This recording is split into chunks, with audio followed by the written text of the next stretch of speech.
വരെ സഹിച്ചു നിൽക്കുന്നു രക്ഷ പ്രാപിക്കും എന്നല്ല ഈശോ പറഞ്ഞു. അപ്പൊ സുഗലോലുപത അത്യാസം ജീവിത വിഗതം ലോകത്ത് ഈശോനെ കാണിക്കുന്നുണ്ട്. ഇനിയും ഒരുപാട് അപകടങ്ങളുടെ നാളുകളാണ്. ലോകത്ത് സമാധാനം കിട്ടാൻ പോകുന്നില്ല.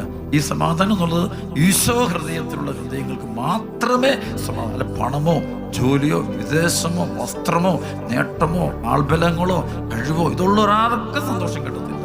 വിദ്യാഭ്യാസം കൂടിയൊന്നും സന്തോഷം കിട്ടത്തില്ല. ആഗ്രഹിച്ച പെണ്ണിനെ ആഗ്രഹിച്ച ചെറുക്കനെ കല്യാണം കഴിച്ചാലൊന്നും സന്തോഷം കിട്ടും. ആഗ്രഹിച്ച മക്കൾ ജനിച്ചാൽ സന്തോഷമെന്ന് സമാധാനമുള്ളത് ദൈവമുള്ള കുടുംബത്തെ മാത്രമേ കാണുള്ളൂ.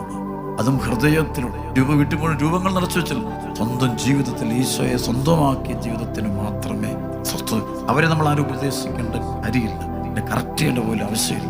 അവർക്കറിയാം എങ്ങനെ പോകണമെന്ന്. കാരണം ആത്മാവ് അവരെ നയിച്ചു. അതായത് റോമാലേഖനം 11:4-5-6 വചനം പറഞ്ഞല്ലേ, ബാലിന്റെ മുമ്പിൽ മുട്ടുകുത്താത്ത 7000 പേരെ എനിക്ക് വേണ്ടി മാറ്റി നിർത്തിയിട്ടുണ്ട്. അപ്രകാരം തന്നെ